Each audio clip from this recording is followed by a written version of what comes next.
everyone. Can you all hear me better? Yes. Okay, wonderful. I'm Kendrick Ross. My pronouns are he, him, his. I am the newish executive director of the Brooklyn Community Pride Center. So this is actually the second event that we've had here during my time that I've been able to welcome folks. So I'm still super excited to do that. I'm still relatively new, literally to the organization and to this space. How many of y'all have been here before in this building? Oh wow, welcome back. And welcome to all the folks who are here for the first time. I like to say that if Brooklyn was a city in its own right, and I think many of us consider Brooklyn to be its own city, it would be third largest in the country. Chicago will quibble a little bit with the numbers, but it is the third largest in the country. And I always say that because people are asking, what are we building here at the Pride Center? And we are building an organization to match the diversity, the size, and the scale of that community, which is the third largest in the country. It is also ridiculously and beautifully diverse. So I thank you for being here. I thank you for contributing to the building of this organization and the kind of work that we're doing here. And I invite you to bring your ideas. If you want to see different kinds of programming that we've not done before, tell us. Bring your ideas, bring your friends, bring your checkbooks, because this takes work. It takes staffing, it takes resources, so I always make a plug for funding as well. But today I'm personally excited for today's event, both as executive director here and as someone who has been involved with the US Trans Survey for, gosh, it seems like 10 years now. So before I got here, I was in an organization called NCTE, the National Queer Asian Pacific Islander Alliance. And NCTE was one with 3 national partners of the US Trans Survey. So relatively early in my tenure, I got a call from Rodrigo's team that the survey was going out into, well, you were starting the conversations around what that can look like. And over the next 2 years of that process, so as some of you know, the pandemic impacted when the survey went into the field. It went into field, I think, 2 years later than scheduled for a number of reasons. And I think, to the credit of the team, one of those reasons is the feedback loops with community. So I spent 2 years watching and learning from a team of folks who were deeply committed to getting it right as much as possible. Coming back to groups and saying, what do you think of this? And how can we be more inclusive? How can we be how can we address concerns?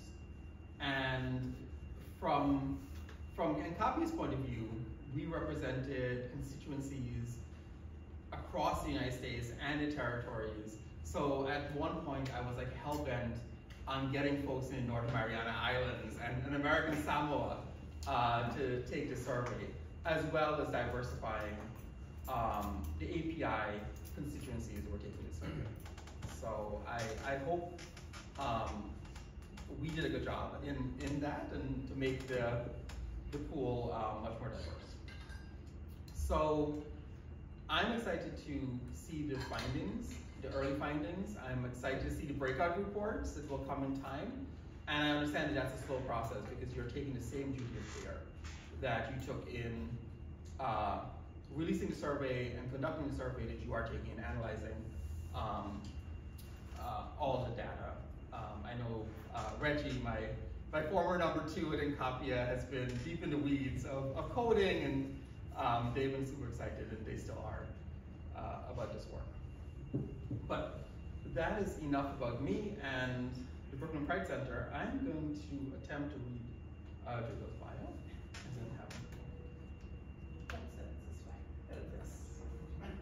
All right. Rodrigo Heng-Lehtinen. Hard. is the Executive Director of the National Center for Transgender Equality. He's a transgender policy, advocacy, and messaging expert. As a Cuban American, openly transgender man, his wide-ranging experience in the LGBTQ movement has covered field organizing, leadership development, fundraising, and media advocacy. In past roles, he trained thousands of volunteers to canvass and vote bank on groundbreaking non-discrimination and marriage equality campaigns, and organized leadership development programs in transgender communities and LGBT communities of color, honing new strategies for social change. He graduated from Brown University and lives in Washington, D.C. He's also a colleague from my time in the national movement, and I'm so glad to welcome you to Brooklyn.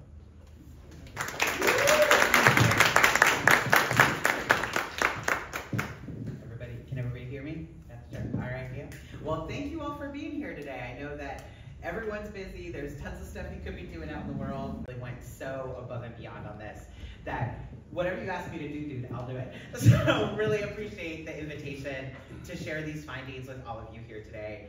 And I will kind of jump ahead and give a plug that if you know other community-based organizations or other universities or any kind of institution where you would like us to do, us being NCTE, do this kind of presentation or share more particular even facets of our survey findings, we're happy to do it. This is the importance of this survey is in proportion to how much we can get it out.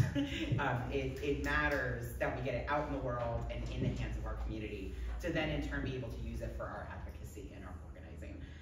So I'll put out my contact information later on, but please do not hesitate to reach out. This is, I think, the first one of these events we've been able to do this cycle with our 2022 survey. I'm really excited to spread this far and wide. So I'm gonna skip this, you know who I am. He, him pronouns, I'll add that though. But yeah, so what the survey, how many of you all have heard of the survey before, the US Trans Survey? Okay, almost everybody. How many people took it? Thank you. It was so long for filling it out. I know it took like an hour on average. I think the average was 62 minutes. We timed it. And I'll explain more why it's so long in a moment. But for anyone who doesn't already know, just to lay the foundation here and not make assumptions, the US Trans Survey is the largest survey of transgender people's experiences in the United States. And that is no joke. It is the largest by an order of magnitude. When we last fielded it in 2015, we broke the record at the time for the largest study. And that was 28,000 people. And that was considered a remarkable achievement. Then when we fielded it again in December of 2022, we got to 92,000 people. So we tripled what had still previously been standing as the record. It's actually such an incredibly high number of respondents that the opposition is trying to use it to undermine us. They're actually trying, there's anti-transgender opposition groups trying to poke holes in our data to, because they say it's not possible to get 92,000 transgender people in the US to do that. I'm very proud that we proved them wrong. And we have the receipts. They can keep tracking them after us. We'll prove that the data is clean. The survey is open to all trans people, so trans men, trans women, non-binary people, anyone who identifies under the trans umbrella in any way. Historically, it's been people ages 18 and up. It's been adults only, and that was because from a research perspective, if you're going to open it up to people under 18, people who are legally minors, there's a whole other set of research policies, and it's for good reason. It's so that you don't do fucked up stuff and mess something up. So in the past, we've only been able to do 18 and up.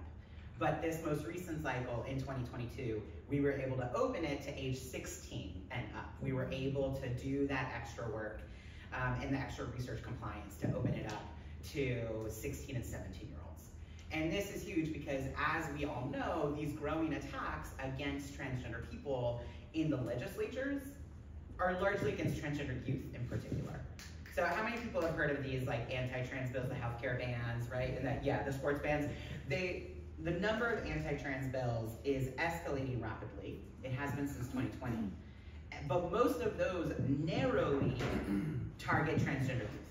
Most of these squarely go after the youngest people in our community. So we thought it was essential to do everything we can to open this up at least to 16 and 17-year-olds so we could have some more real-time, accurate information about what at least some of these young folks who are being attacked are going through. And our approach here really builds on the prior cycles. We've done it about 3 times prior, but this was our first time we were able to expand the questionnaire as much as we did, which sounds like a nerdy detail, but it's important because it means that now we have information about areas that previously were just blank spaces. The USTS, because it's the single largest data set about transgender people, if we don't research a certain area, there isn't trans research on that area, period. Like, there is no one else doing this. No one else that is getting this much information from transgender people ourselves, as opposed to speaking on our behalf or making assumptions on our behalf. So we have to do this delicate balancing act of trying to make the survey as comprehensive as possible so that we get information without the survey lasting 3 hours long, which was our original running time. so we had to call that back. We did expand the questionnaire this time to include some questions, more questions about experiences in schools, and specifically with school sports. Now, most people who fill out the survey have long since graduated from high school, but we were still able to ask some questions of looking back. Had you wanted to participate in school sports? If you had wanted to, did you feel like you could? And then for people who are currently enrolled in high school, we had a whole other set of questions to capture their current experience. So we expanded on sports, we expanded on schools, we expanded on reproductive services, so how many people have needed an abortion, and if they wanted an abortion, were they able to get one? And how did that experience go? Did they encounter gender-specific barriers to it? And more questions about healthcare services as well. And this was, as you can imagine, in response to the threats that we are facing. Like, we were doing this in an environment where reproductive services are under attack, and we know that those kinds of things are going to disproportionately affect our community. So the things that were sort of hotspots, the things that we're finding now as like what we are battling about, we tried to expand the questionnaire to reflect that. And the questionnaire just asks people's experiences. It doesn't ask, like, what are your beliefs around any of these controversial topics, but it's just like, what are you encountering to get a real-time pulse. And we did enormous outreach to get those 92,000 respondents. That 92,000 you do not accomplish by just casually posting on social media. We did a huge and extensive outreach program that many of you are part of. So thank you to everyone who got your friends and your community to fill this out and who spread the word.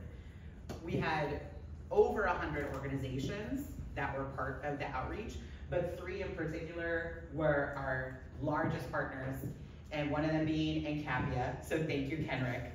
The other 2 were BTAC, Black Trans Advocacy Coalition, and Trans Latina Coalition. So these are the organizations that were national in scope, that represented obviously different constituencies of our community. And we really went race-based with this because, generally speaking, surveys that undercount people of color. And that's not specific to trans people, that's just part of the research field. Whatever population being studied, if that population is not already racially specific, then generally white people are overrepresented in the sample and people of color are underrepresented. So this was our way to correct with that. And this is only the 3 top groups, meaning they have the longest and most sort of evergreen commitment.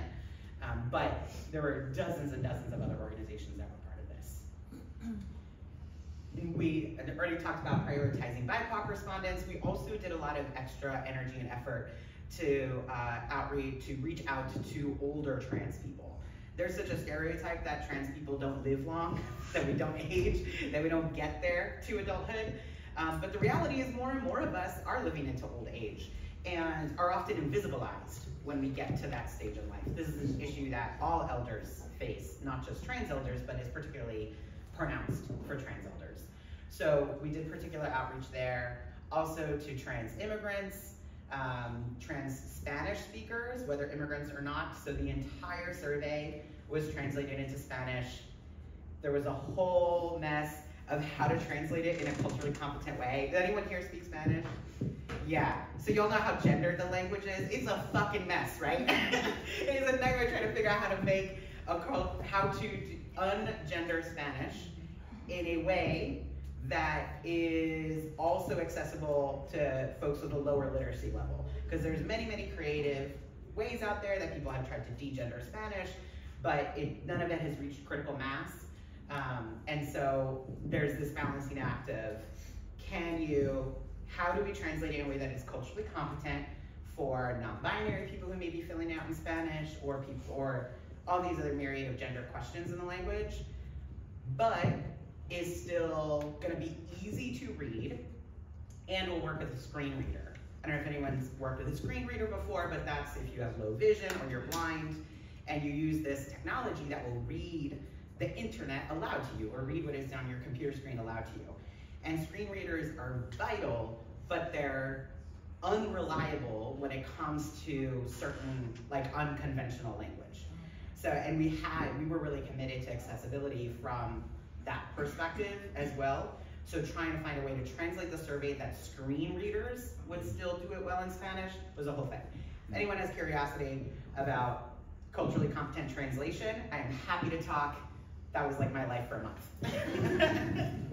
And then also we did particular outreach to trans people in rural areas. Just like there's a stereotype that trans people don't grow old, there's also still a stereotype that trans people only live in places like Brooklyn and San Francisco, but we all know that's not true, right? We found actually through our survey that our rate of trans respondents from rural areas was exactly proportional to the rate of just Americans who live in rural areas, according to the US Census. Yeah, roughly 14% of Americans live in a rural area by the census definition of that. And roughly 14% of our respondents live in rural areas. So trans people live all around the country in the same rates as anyone who's not trans. So we made sure to do particular outreach to rural folks to make sure that that was borne out. And also trans folks who are HIV positive. Look how cute our community is, y'all. This is some of our branding. Shout out to the comms team at NCTE. This is just like the tip of the iceberg of the kinds of visuals that we created to try to make this feel as exciting and enticing as possible. Again, keeping in mind we had to motivate people to stick around for an hour on average. And then, as I mentioned, we had over 92,000 respondents. More than that actually took the survey. So 92,000 is the number of people who stuck with it, started the survey, went all the way through, and all the results were valid. Some people started it, but didn't finish it. Makes me sad, but I can't blame them. Life happens. And then also, some people were malicious. We had TERF groups. How many people know? Shout out if you know what TERF stands for. What was that? I heard. Yeah, trans exclusionary radical feminists. There were TERF organizations, meaning a certain type of anti-trans group, that was trying to promote the survey to purposefully have non-trans people fill it out, so that then they could say, look, this survey wasn't valid. You decision makers, journalists, other stakeholders who rely on the survey data, you shouldn't rely on it. It's falsified data. So we had to do a lot of extra work on the research side to clean out and filter out those responses. It's very complex work, it's very tedious. Thankfully, we have researchers who work on this full time. And in some cases we have automated systems to filter out things that are obviously deceptive, but then there were some that were questionable, debatable, and a human being sat there and painstakingly went through every one of those ambiguous responses to determine what was real and what was fake or malicious. So it's after all that data scrubbing that we end up with the 92,000, which is remarkable to have such a high response rate after even all of that, kicking out the bots and the liars and just the incompletes. Here's a breakdown of respondents. I won't go through all of these for the sake of time, but you see here race and ethnicity, age, and location by region. This one I love. It shows largest region, the South, 41%. Again, mostly mirrors the American population. Trans people live everywhere. Oh yeah, I already talked about this, but a little bit, but some other questions that we added, that we expanded from last time, were also questions about happiness. Questions about resilience and life satisfaction. You know, there's this narrative that being trans is a miserable experience, and also specifically about transition regret. How many people have heard about transition regret? Yeah, it's this misinformation that, or disinformation, sometimes it's outright malicious, that trans people who go through transition-related healthcare then come to regret it, and you know, it makes their life worse. So we wanted to ask in an unbiased way, just direct, like, what were people's experiences? How did they feel? If they had undergone some kind of transition-related healthcare, how is their life now? And I'll share some of those findings later in this presentation, but it was really important for us to get an accurate picture of, okay, do people regret this or not? You know, we have to know the truth. So we asked about resilience, happiness, and life satisfaction, and we also asked more about family formation. So adoption, foster care, and other kinds of fertility services, every dimension of family formation. And now, as I mentioned, this was really long, but the way we struck a balance to try to capture as much information as possible, but still make it a manageable length, or close to, was we had a lot more subsets. So let's say you're a veteran. Well, everyone would ask the question, have you ever served in the military? If you click yes, then you got to ask all these other questions about your experience in the military. And if you left the military already, you got to ask all these questions about your experience as a veteran, you know, now that you've left the service. But if you check no, that you've never served in the military, you didn't get asked any of that, right? So the way we largely expanded the questionnaire, for the most part, was in those subsets. So no one took the full amount of 675 questions. If you had checked yes on everything, then you would have gotten 675 questions, but literally no one met that. No one was every kind of subset. So the average was shorter. So that's how we tried to strike the balance. But again, thank you all who filled it out for bearing with us on the length. And that leads us now to the Early Insights Report. Now, the Early Insights Report is essentially the top lines. It's what we have so far of our findings, but there is way more to come. Because we had 3 times as many respondents, which is phenomenal, we also need 3 times as much time to go through the results. And it was so unprecedented. It really shattered our expectations of how much we could get, of how much people would fill this out. So it takes more time to crunch through those numbers. But we didn't want to keep everyone waiting forever for all of the findings. So the early insights, what we have so far, are the most essential, more critical things that people had expressed that they needed right away, especially to combat anti-transgender legislation in their states. So this is what we have as the top lines, but a lot more is forthcoming. The biggest, what's really grabbed our attention, is the life satisfaction post accessing transition-related care. So we asked people who had taken hormones, which not everyone had, right? But if you check the box saying that yes, you have taken hormones for transition-related reasons, then you were asked about, are you a lot more satisfied, a little more satisfied, neither, or less satisfied? And 98% said they were more satisfied. Either a lot more or a little more. 98% satisfaction rate.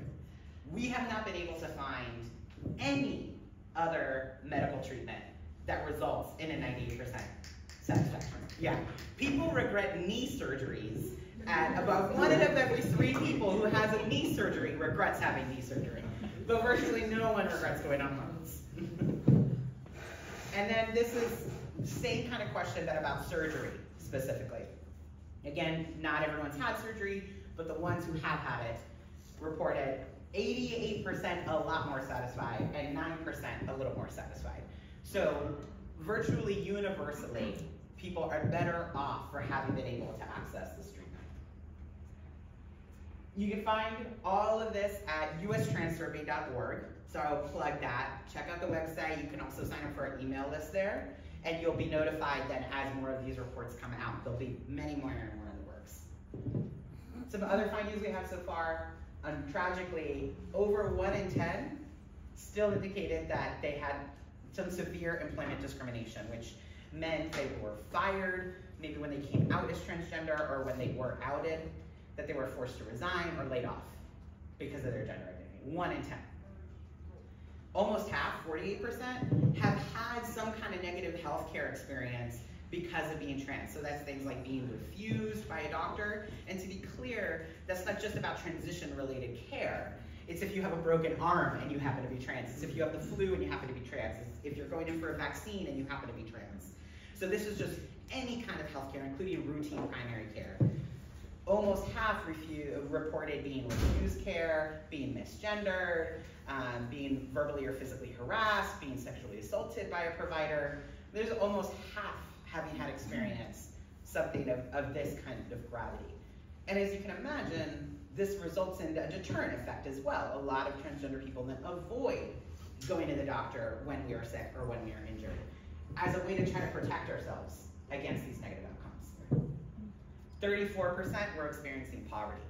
And for the purposes of this study, we do it by federal government standards, the federal poverty line, and that is way higher than the general population. And 30% had experienced homelessness. We asked questions about moving this time, because this was the first time we were fielding the survey since this dramatic uptick in anti-trans legislation. And we've been hearing anecdotally about people thinking about moving, or parents of transgender youth thinking that maybe they have to move to another state because of these anti-trans bills. But it was all anecdotal. So we were curious, what is the actual number? Like, we need some kind of data about how true this is or how pervasive it is or not. And we found that almost half have considered moving to another state because of anti-trans legislation from their government. 47% considered moving. You know, last year, 2023, every single state in the United States of America had an anti-transgender bill, except for Delaware. Thank you, Delaware. They're the one doing something right. But 49 states had an anti-transgender bill. So even places that we might assume are so liberal or so progressive or so blue that they wouldn't have this, still very much have it. And that includes New York State, right, where we are too. So almost half have thought about moving just because of this. 5% have already moved. Not 5% seriously thinking about it in process. 5% have already done it, have already packed their bags, broken their lease or sold their home, moved to a new place, and have to gone through the whole rigmarole and upheaval to find another job or enroll their kid in a new school or whatever it takes. 5% have already moved just since this spike in anti-trans legislation in the last couple of years. That is astounding. That really speaks to a crisis. These are the top 10 states from which respondents fled. So again, this is people who have already moved, not even just thinking about moving, already moved. There's the top 10, and not for nothing, those are also the top 10 states with the most anti-transgender bills. Not a coincidence. So what's next with this data? These are all topics that we will be releasing more findings about.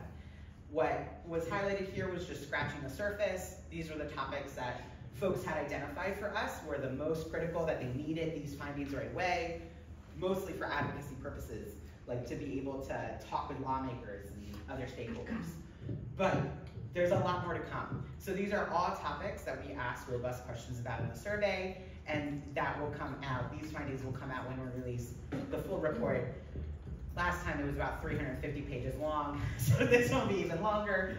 But we know there's a lot, we know there's a lot to process. So we will also be doing reports about subsets of this. We're aiming to do one about voting and civic participation in advance of the election. We're aiming to release that in a more timely fashion, and do kind of these breakouts about particular high-level, high-interest topics. Plus, we will have breakout reports by race, by age, and by veteran status. We've done that in the past, and we will continue that tradition. So we will have breakout reports of specifically Black trans people, Latin trans people, AAPI trans people. I think this time we'll be able to do an Arab one breakout, which is the first time we've never been able to do an Arab breakout before, but I think now we'll be able to do it. And a mixed race breakout, multiracial. And then for age, we'll be doing one of older folks. We'll definitely be able to do one that is probably age 60 and up. We may be able to do one that's age 45 to 60, but that is TBD, depending on some number crunching. So please don't repeat that. We'll keep that under the lid for now. And we'll be able to do veterans, transgender veterans. Oh, and shout out to AARP for helping us with the Trans Elders one. They've been a big supporter. And now it's the thing everyone does at the end of one of these events, right? Follow us on social, sign up for our list. That's our handles. We are actually merging with another organization. So NCTE is merging with a group called TILDEF that's based here in New York. And we will be a whole new organization actually in a few months, and we'll be called Advocates for Trans Equality. But these channels will stick around, so if you follow us here or sign up for our emails list, that will all you'll still be on it when we become Advocates for Trans Equality, or A4TE. And again, reach out if you want these kinds of presentations or information shared with any other group. We want to do this as widely as possible. Please do not hesitate to reach out, and I'll have my cards here too. But with that, I think we've got, yes, okay, I've wrapped up in 35 minutes. We got time for Q&A if everyone has questions. Thank you.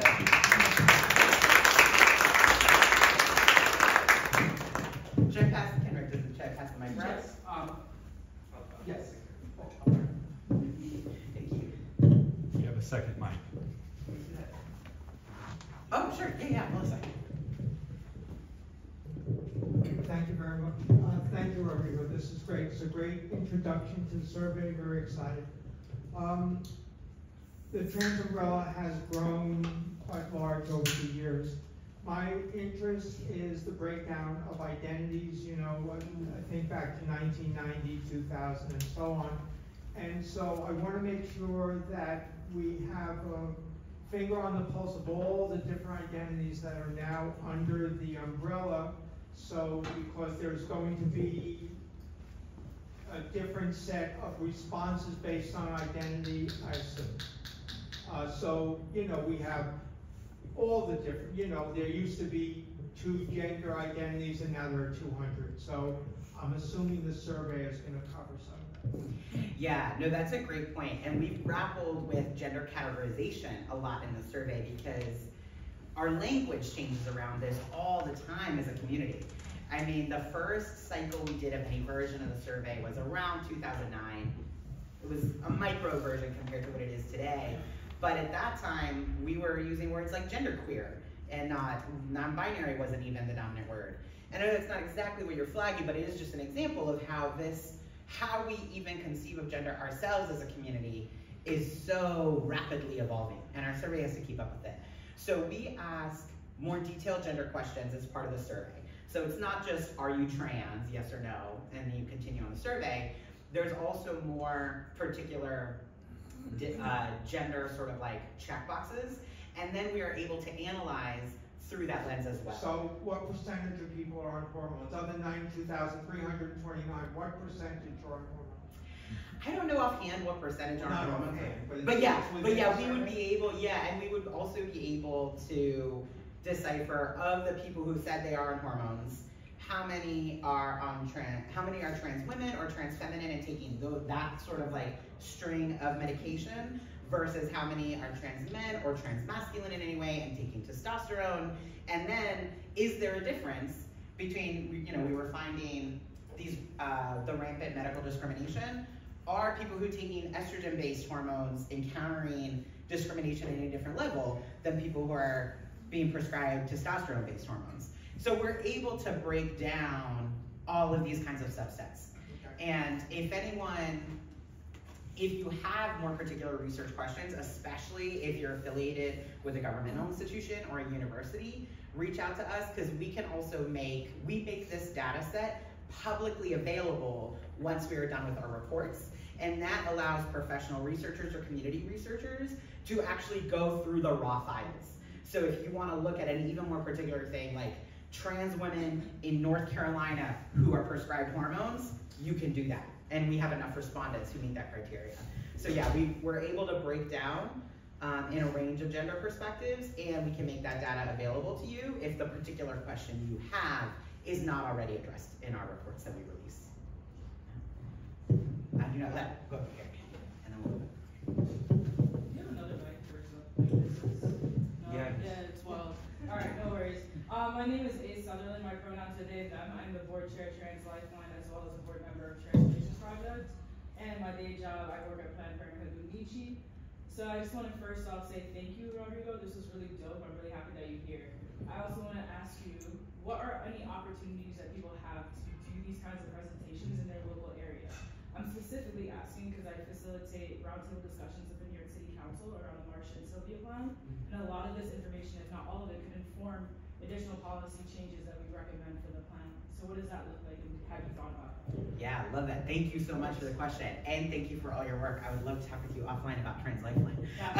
Yeah, because we plug Trans Lifeline in our survey. So this is just an aside, but because we know filling out the survey can be a really intense emotional experience, we added this time these almost like motivational videos midway through the survey to encourage people and kind of like encourage folks to take a breath and like reground. And then at the end, we offer suicide prevention or other kinds of like mental health resources. And we work really closely with Trans Lifeline to include y'all in this. So thank you for your work with that. And then to the question about working with New York State and other kind of presentations, short version is we will have New York specific data that you could use, and we're always happy to do more of these presentations. In addition to all the breakout reports I mentioned, like by race, age, veteran status, etc., we'll also have for all 50 states. So every single state will have their own report. And last cycle, we were able to do it maybe like 45 states, but there were a few where we missed the mark. Like we didn't have enough respondents in that state to be a large enough sample size. But this cycle, we hit it for all 50 and Puerto Rico. So yes, right? I was fucking dying for the Puerto Rico breakout report. We just made it. Just crossed the threshold of the number of respondents. So we will have it for all 50 states and one of the territories. Also, sidebar, Kendrick, you mentioned that you were pushing for American Samoa and Northern Mariana Islands. We didn't get enough to do a breakout report, but we did have respondents from all US territories this time. Yeah, and we can provide that raw data to people who need it. We can't do the official report because of certain research academic standards, but we can provide the raw data and then they can run with it.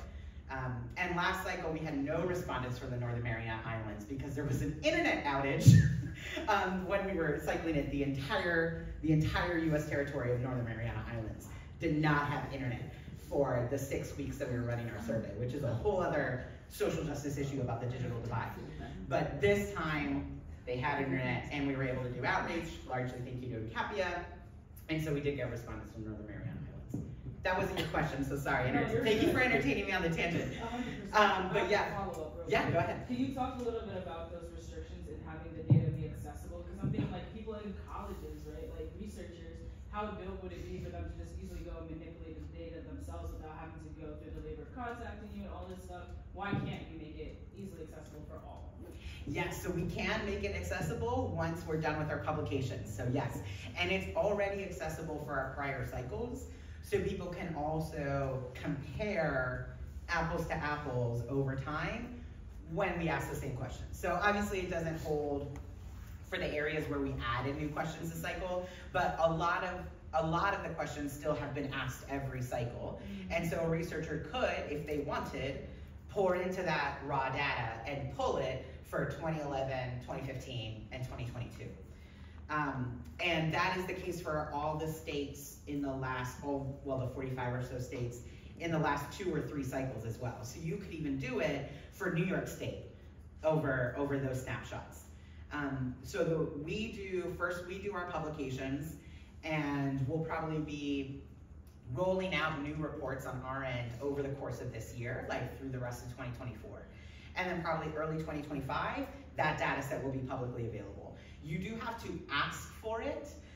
We do not just put it online because of the risk of opposition tampering and data security. We do have people email us to ask so we can vet them and determine that they're not a plant from the opposition. But there's no charge and there's no sort of testing whether we like you or not. It is truly like are you a bot or are you a malicious actor who's trying to manipulate this? And as long as it's like a legitimate request, like someone of good faith making the request, then we approve it. So it will be totally publicly available probably next year, and the other cycles are already publicly available. Perfect. Thank you. It's an honor, really. Thank you for your time. Thank you for coming. Do you see? I saw a question over here. I think before. Yeah. So you done? Yeah, more follow-ups? No, I'm good. Thank you. I'm loud. I can do teacher voice. Cool. Hi, everybody. My name is Elena Daniels. Oh, I think the microphone's being used for video recording. Oh, the microphone's being used for video recording. Cool. glad. And then actually my first question is, will the video be on Instagram or? YouTube later. Thank you, appreciate it. Cool. And hi everybody, my name is Elena Daniels. I'm the co-founder and executive director of Transformative Schools. And a quick shout out to my fellow co-founder here, Rodrigo Heng-Lehtinen. I was curious, I heard you talking about what's going on in schools and the pushback and all the above. We spent a solid chunk of this week and also the last month and more dealing with the fact that the school board in Manhattan is trying to investigate trans girls in sports with the end goal of trying to overturn the Department of Education's gender and trans inclusive guidelines that my trans educator group helped start back in helped draft and pass back in 2017. So my first question was, do we have a sense of like when the education data and youth data might come out? Great question. I don't have an exact date. We haven't pinned it down yet. But I'll be honest with you, the youth data will be last out of the sequence because it's a separate, two reasons. One, it's a whole other data set we've never had before, right? Since we never expanded it to 16, 17 before. So we have to do a separate report in order for other things to be able to be apples to apples, like adults to adults, last cycle, this cycle. And then the youth thing has to be like sidebar, its own report, and then gets integrated in parts. It's a whole other research thing. So one is we have to separate out because we don't have prior comparison. And then two is there's additional research protocols you run with youth, and that just takes us longer because it's honestly our first time ever doing it. So we will have breakout reports of youth, and we will have some youth things included in the overall report, but I'm sorry it will be last. I understand last, I was just wondering if you had a ballpark time. Probably close to the end of the year, but TBD. Cool. And then my follow-up is, yes, I very much understand youth research. I've been teaching middle school science, activism, math, a whole bunch of other things, middle and high school in New York for 13 years. And we're also partnering with the Trans Immigrant-Led Child Development Lab at Tufts to do a youth participatory action and evaluation research project on our own kids. So very, very familiar. But my follow-up was, I'm wondering if there's anywhere to access all 647, did I get that number right? Questions anywhere? Oh, yeah. Sorry, I was putting this microphone down because I think as I move it, I talk with my hands and I move this microphone the slightest bit. Sorry about that. But yeah, so yes, we can send me an email and I can send you the whole questionnaire. It's one of the things where we don't put it all online in case of opposition, activity, and data security, but we can share it. Absolutely, we can share with you the whole questionnaire. And all of these, well, maybe about 24 of the organizations that I mentioned as the outreach were part of editing that questionnaire in order to make this as responsive to community needs as possible and make it as culturally competent as possible.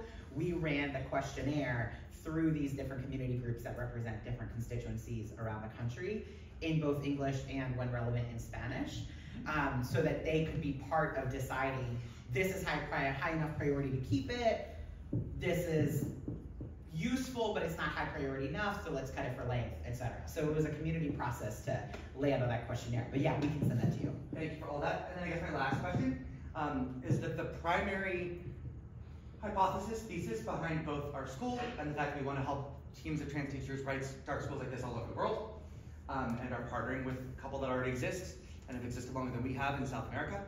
I'm wondering if you did, it's been a year and a half since I took the survey. I'm wondering if we asked questions about what one's profession was. And the thing that we've noticed is that there are very, very few trans teachers, particularly those who are trans women and or trans people of color, and that seems to be represented across the city, across the country, all over. And that a bunch of the research says that marginalized kids do best when they have teachers who share their identities. And so having trans teachers might help trans kids in schools.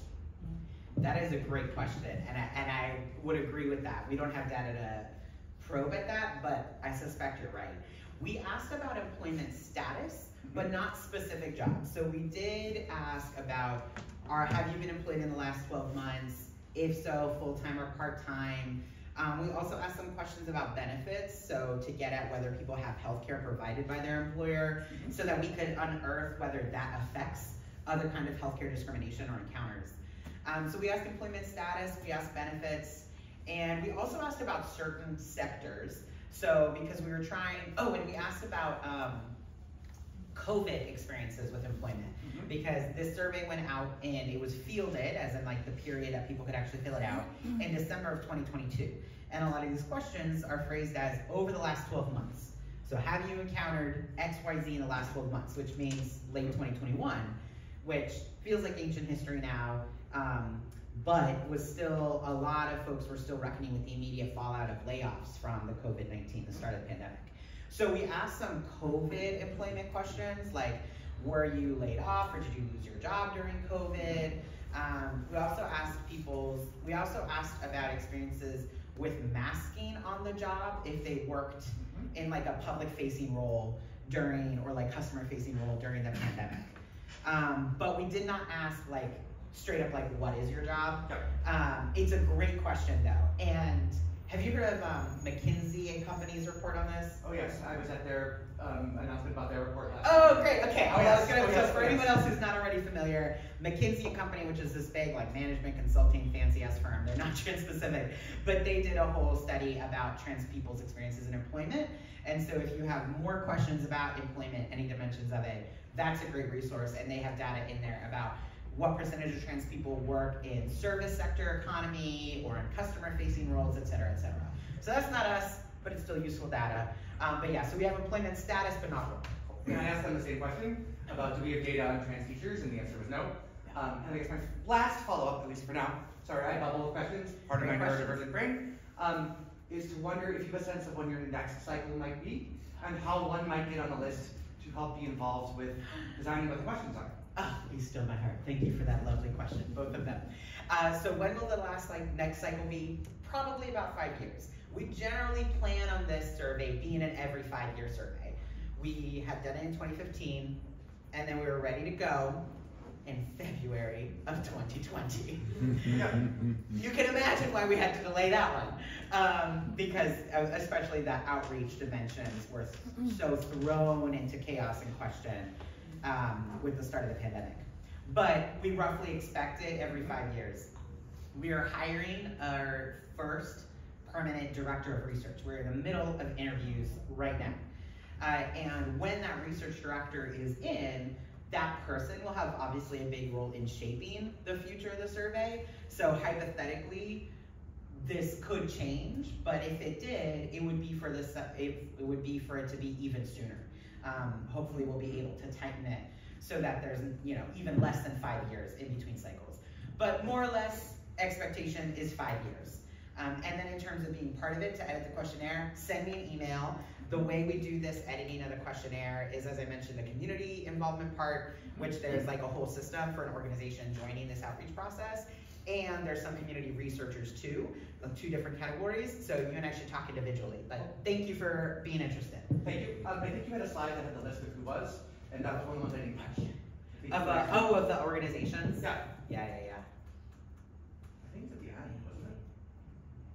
Oh yeah, these were, oh yeah, you're right. Okay. I had a whole thing and I cut it for time, but now you gave me a chance to do it. There we go. And shout out to Immigration Equality. Erin Morris, their ED, is here and was one of our partners. I'm sorry this font is so small. I don't know how that happened. But I can send the full list to anyone who's interested. Like I said, I'll have my cards and you can drop me a line. But yeah, these are just, even this is only some of the organizations. We had the big 3, NCAPIA, BTAC, and Trans Latina Coalition. Then we had what we called our Outreach Council, which was this kind of next set of groups that had the next level of involvement. And then there was several hundred in the next tier. We did a whole research project out of just identifying trans groups around the country. And we, in the end, I think we contacted about 950. Maybe we even broke 1,000. So we inventoried Facebook groups and support groups in rural areas and PFLAG chapters that had trans members and trans families. We included a whole host of organizations that are unstaffed and unfunded, but have constituents, have members, have people who believe in them and come to them for resources. So again, this is only scratching the surface. There's way more to it than that. And if your organization is interested in doing this in the future, again, hit me up. We are constantly looking for more people to be part of this. Okay, Ken, and then stay here. Hi,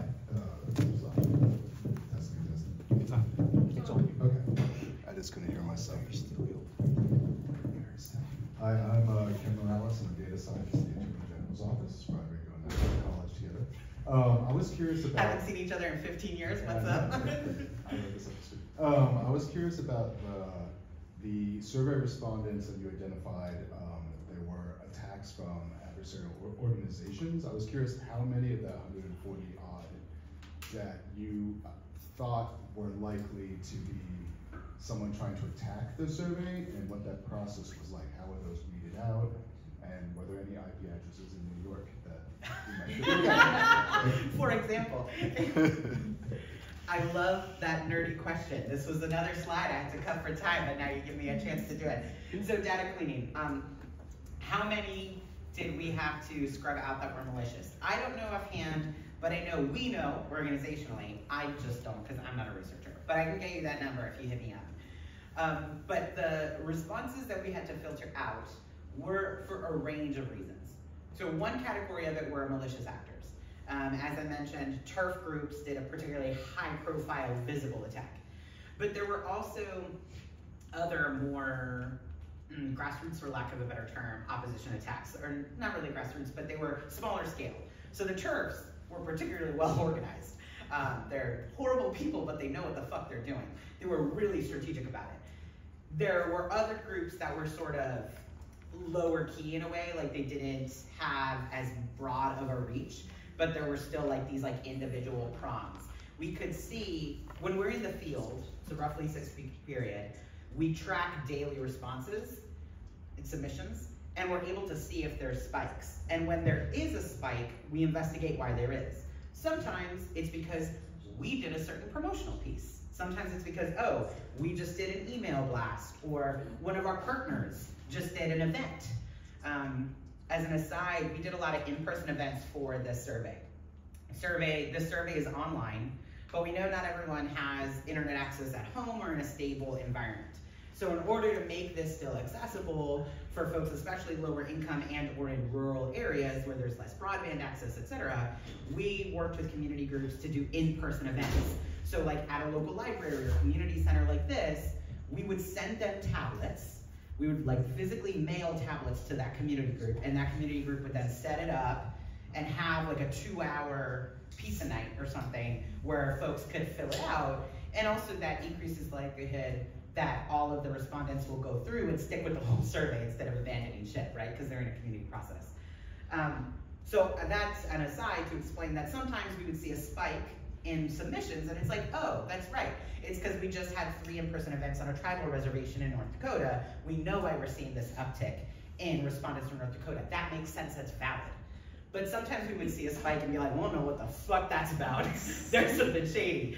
And then we would probe further and sometimes find that there were like Reddit threads or things like that of transphobes advertising the survey to fuck with it. So I don't have the number offhand, but I can get you the number of how many were malicious and malintent. And that's kind of examples of ways we're able to unearth it. Another way we're able to unearth it is what we call illogical responses. So that is when the answers to different questions across the questionnaire contradict each other. Like you're answering some questions as though you're 17 years old, but then you're saying that you're a veteran and you served in the military for 10 years. That's an illogical response. So it's something that is patently, like an individual answer in isolation looks legitimate, but when you add it up, it conveys a narrative that is not possible for a human being to have actually had all of those experiences truthfully. So that's another way that we would filter out opposition, or what we imagine is opposition activity, was to take out the illogical responses. It takes a lot of human judgment, though, to determine what is an illogical response. Because sometimes life is complicated. Sometimes you do have experiences that seem kind of funky offhand. So that's where an actual human being, like not our automated software, but where an actual researcher who knows our community is culturally more competent, then goes through with the fine-tooth comb. And if they have any doubt about whether something is an illogical response or not, there's protocol that they have to talk to 1 or 2 other people on the team. So we do have a pretty high bar for that. Like we're very careful about it, I should say, but we're confident that it's a thorough process. And all of this is IRB approved. Anyone else ever heard of IRB before? Okay, yeah, credit to y'all, I didn't know what the hell this was before I started working at NCTE. The Institutional Review Board. It's an academic standard for basically like, this is a legitimate study. It's scientifically rigorous. It meets these academic standards. And this survey is IRB approved. We're affiliated with UCLA, University of California, Los Angeles. Work a lot with the Williams Institute, you know who that is. So that is some of the opposition activity that we filter out. And then again, there's people who just don't finish it. And this time around, we are able to include those incomplete responses for certain sections if the person at least finished the section. So let's say someone got halfway through the survey, they're 17 years old, and they filled out all the high school stuff, which is really valuable data, but they didn't go all the way. Well, if they completed those sections in totality, we can still include them in those subsets, but we don't include them in the whole survey. So there's kind of an art and science of how we break that out. But we do, that's another example of like these like kind of funky things that we still then have protocol around. Oh, and then lastly, people who took it more than once. Sometimes people would take the survey twice just because they forgot they had already done it. Or, yeah, because it's 6 weeks in the field, you know, whatever. It's hard to remember everything. Or they filled it out all the way, and then they go to take it again because they forget, and while they're taking it, they realize, oh shit, I already did this. And so that's why their response is incomplete. It's because they actually did complete it the first time around. And so we get rid of all that stuff too. And about IP addresses, yes, we do something with that, but I don't know technology well enough to go into more detail. But I can figure it out for you and get back to you. Other question? Oh yeah. Hi, Ro, they, them, transformative schools, or related Daniels. I have a question. You mentioned the idea of asking questions related to joy. Trans joy is at the center of the work that we do with our students, and the work that we thrive to continue to do is centering trans joy. My question is more on a personal basis. Was there something that you saw in all of these responses that you took home with, where you were sort of surprised, shocked, didn't realize that this would be the outcome, or what was something that you took away from this that was unexpected? Great question. I mean, the answer that brought me the most joy, use your language, was the high satisfaction with transition-related healthcare. And it wasn't surprising to me. Like, so your question is like, what surprised you the most? Like, that didn't surprise me, but I'm still giving that answer because it felt so fucking good. Like, there is so much negativity in the public narrative about being trans. It can make it seem like being trans is inherently doom and gloom. It can rob you of that feeling of hope. But I think you have to feel some kind of hope and optimism in your life in order to be happy. I don't know how you can have that like sustained happiness on a daily basis if you think that everything really is going to fall apart at any moment just because of who you are. So joy is a very important thing here, not just in, I don't know, some kind of like kumbaya, naive sense, but it is a central, essential component of our ability as trans people to stay engaged in activism and actually win this shit. Like I am confident that what the attacks we are experiencing today are the backlash to our progress. I am confident that this is a temporary setback and that we as a community will ultimately win in the end.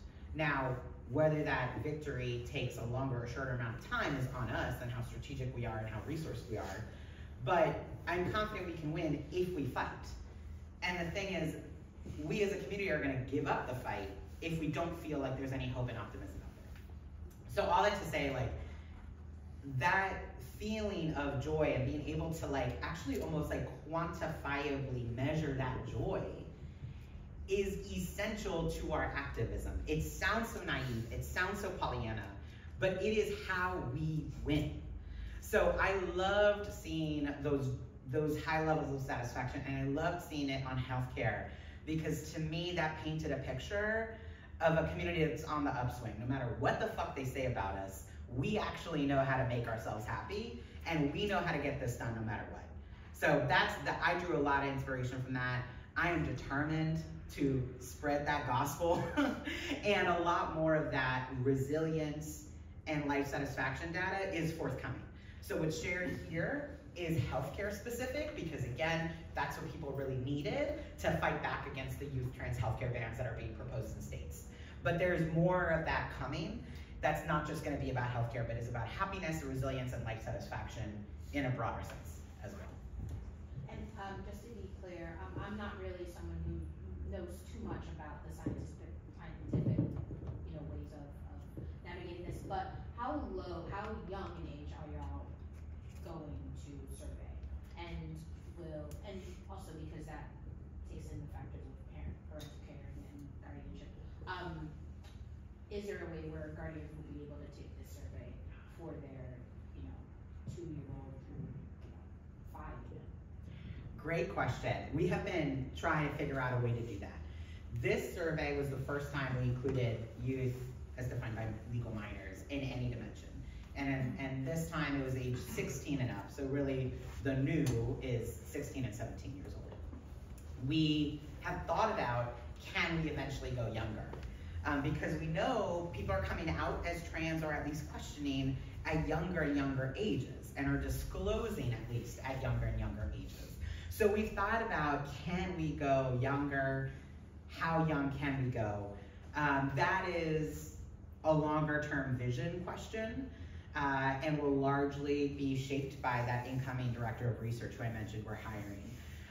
But at minimum, including 16 and 17-year-olds was successful enough that we are gonna be able, we now know we can replicate it. This was a test.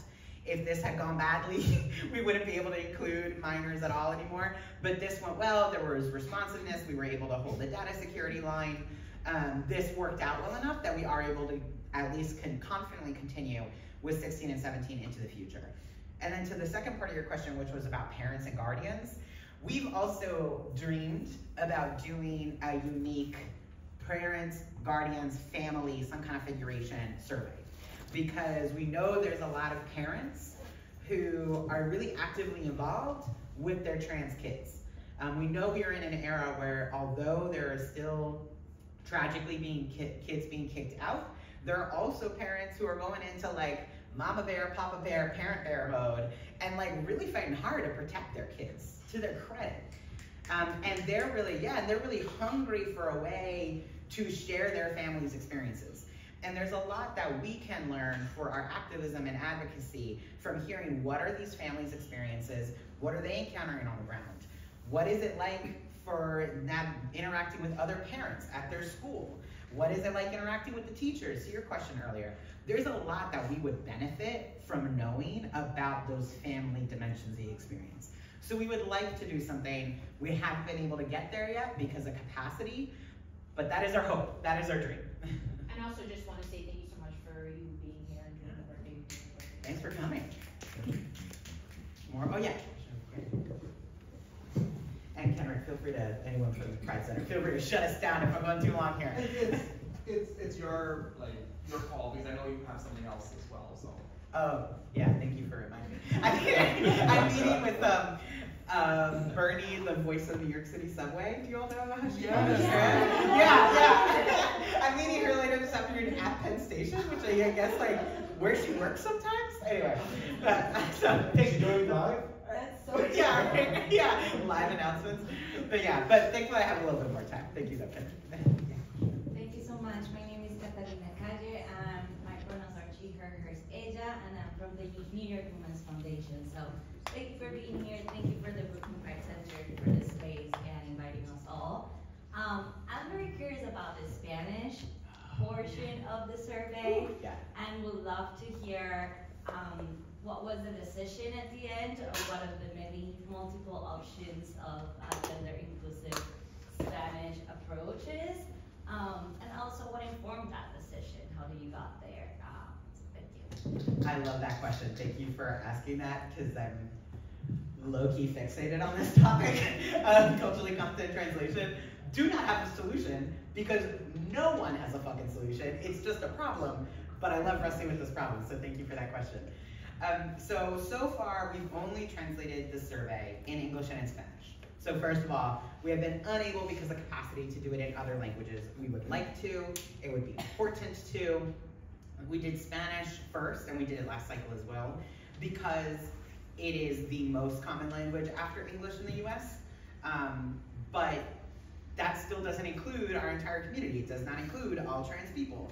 So we would like to translate it into other languages and haven't been able to because of capacity. What it takes for us to translate it into further languages is not just finding professional, culturally competent translators who are certified, which is a need, but that's able to be fulfilled. The harder need to fulfill is a community partner who has in-house linguistic expertise. So for example, with translating to Spanish, we worked really closely with Trans-Latino Coalition, one of those partners I mentioned earlier. In order for us to translate it into French, Arabic, Portuguese, anything like this, we need a culturally competent community organization that also knows that language well, that we can wrestle about it with them. And I mean wrestle as a positive generative thing. Like, yeah, it is complicated. Translation is not a apples to apples, what's the word for podium in Spanish? You just, boom, it's obvious. Instead, there's all these nuances. There's words that don't have direct equivalents, or 1,000 different complications. So we're not going to have a good product if we at NCTE are relying on the translation of one translator or even two working as a pair and no one else being able to have eyes on it.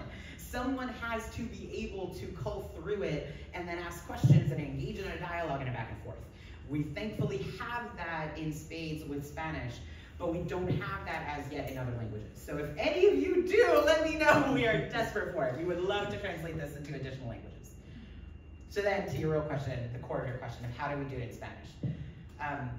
So for folks who don't know, Spanish is super gendered. So for example, even like chair in Spanish is silla, and because it ends in an A, that's considered feminine. Why the fuck is a chair feminine? Doesn't make any goddamn sense, but that's Spanish. And with, objects, with inanimate objects, that's not as consequential. But it is consequential when you're translating words that are about people, that are about us, our experiences. There are many words that in English are gender neutral that do not have an equivalent in Spanish. So for example, parent. In English, we have mother and father, but we also have parent. So thankfully we have a gender neutral word for sort of that situation of you have kids. In Spanish, there's madre y padre. That's it. There's mother and father. There's no parent. If you look it up in a dictionary, it will tell you that the word for parent is padre. That's also the word for father. It's a super sexist language in that way. There's also not a gender neutral word for friend. In Spanish, there's amigo, a male friend, and amiga, a female friend. There's no friend without gender. There's many, and that would come up in our survey. Because in our survey in English, we ask questions about, are you X, Y, Z? Have you done X, Y, and Z? And we phrase it in English as, to use the parent example, we asked about family acceptance in the survey, so we'll ask like questions to the effect of, are you out to your parents? How do you translate that into Spanish? We wrestle with, do you phrase it as like, even out is a hard thing to translate into Spanish, right? Which is that concept doesn't work the same way in Spanish, that's a whole other story. But like, has hablado de tu identidad transgénero con tus padres, right? Like I guess you say padres, but that's technically fathers. And so anyway, one option was to just stick with conventional Spanish. Just do the thing like Google Translate would have you do it. You know what I mean? Like just use the conventional language, acknowledging that it is gendered, acknowledging that then that's going to result in a honestly shittier experience for a non-binary person who's filling out in Spanish. Because when they are describing, when they're being asked questions about their own experience, it's going to be asked of them as though they are a man or a woman, instead of as they are a non-binary person. And an English taker would have felt good filling that out, our survey, because we had gender inclusive language, but a Spanish speaker would feel bad about it. So that was one option, was like, just acknowledge that this is imperfect, but go with the conventional method, because number one, that is more accessible, as in like literacy levels. It is the most common Spanish, it's what people are familiar with. And accessibility for literacy levels was critical for us, especially for folks who are monolingual Spanish or Spanish dominant. Their literacy level is on average lower. So it has to be literally easy to read. If we have all these slashes and stuff, which I'll explain the slashes in a moment, but if we have this like unconventional funky stuff, it's going to on average require the reader to have more education. And then that's gonna backfire on us. And the second thing was screen readers, as I mentioned. So we wanted at least for the survey to be able to be read aloud by this assistive technology, so that if someone had a disability and was Spanish dominant, it would still work. We didn't want them excluded. So option one, conventional, just stick with conventional Spanish because it's more accessible for literacy levels and disability services, but drawback is it's super gendered and gonna make a worse experience, especially for non-binary people. Option two is you do the like radical Spanish. You do like, many queer folks who speak Spanish, especially in Latin America, have done super creative interventions with the language. And so there are many sort of like in community speak, like people putting the X instead of A or O, or also putting E, like the letter E. So, you know, folks have probably heard the term instead of Latino or Latina, there's Latinx or Latine. There's a lot of controversy in our community about those terms, which I will spare for the sake of time, but happy to talk about that offline. But yeah, so the other option is you can like replace a letter to make it less gendered. And the advantage of that is it's more inclusive, but the disadvantage, again, the screen readers won't be able to do it. They won't recognize that as language. And the some respondents were like, I don't know what this is. Because we piloted it, like we did versions in Spanish, different versions with different people to test it out. And the versions that had that like more radical progressive stuff that was creative and used by a lot of queer people, respondents genuinely were like, I don't know what this is half the time. So they couldn't read it because the literacy level in English jargon. So what we did was a compromise. So as the conclusion of the story, sorry this was so long, but we did this compromise where we stuck with conventional Spanish for the most part, but we modified some words, and I forget this required such a grammar lesson, but it was the difference between modifiers and nouns. So basically like, if we were saying like the parents thing, madres, padres, we just stuck with conventional language there because we needed to be able to read it. But when we're saying like algunos, like algunos amigos, you know, like some friends, like a group of people, we did algunos, like an ES at the end. So we did like because that was like a small, we found that was a small enough change that even people who were confused by the other versions understood that one. Like that was this middle ground that for whatever reason, it was like enough of a shift that it allowed for a little more gender neutrality in the language, but it was still close enough to like the standard that a critical mass of people understood it, including people with low literacy levels and less formal education, and the screen readers could still handle it. So anyway, sorry that was a long answer. As you can imagine, we had many, many meetings trying to flesh this out. We did pilots, we did experiments, and we also worked with professional researchers who are queer and to try to land at this.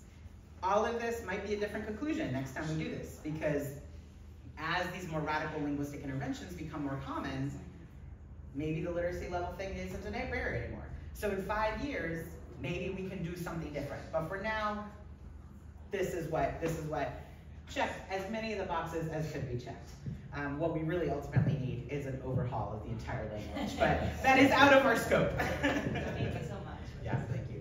I think maybe one last question if there is one, otherwise, okay, yeah, and then that'll be our last one. Mike? Just go ahead.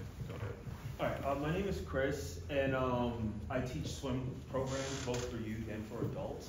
And you mentioned sports, but was it only sports in high school? Was it also college? Was it also possibly adult sports? And did it catch that dimension of trans adults that want to engage in community sports and recreation and their experiences? Great question. Yes to all of that. So yes, it also included college sports. I was focusing on K through 12 because that was the new thing of including 16 and 17-year-olds, and because that's more the focus of the state bills, though that's not universally true. Some of the state bills do apply to colleges. It's complicated. Depends on the state.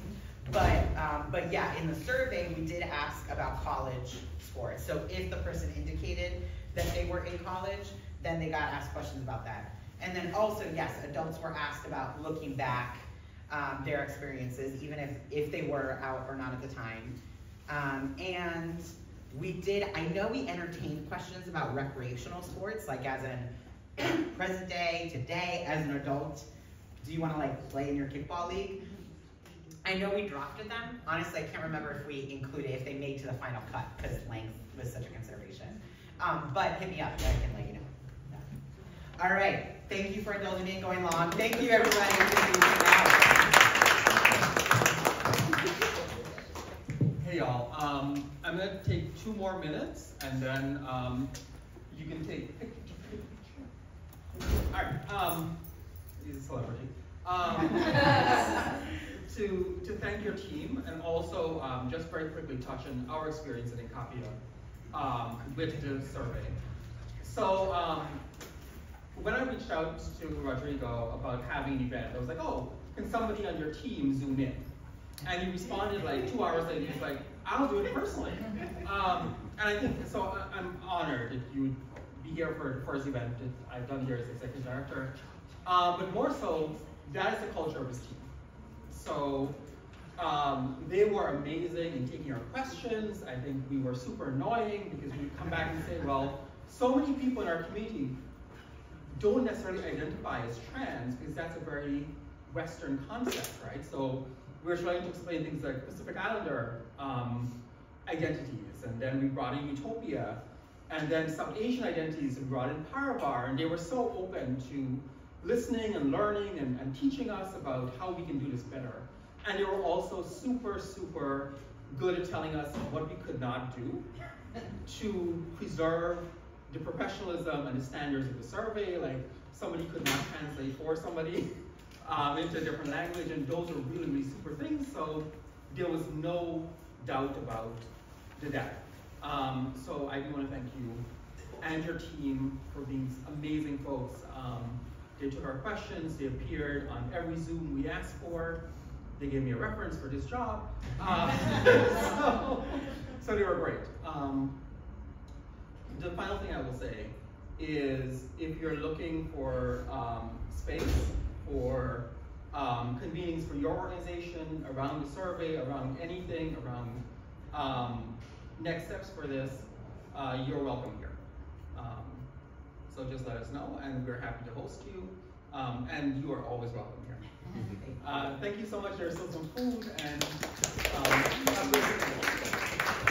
please take the food. We don't have anyone else coming in this evening. It'll just go to waste. Take it.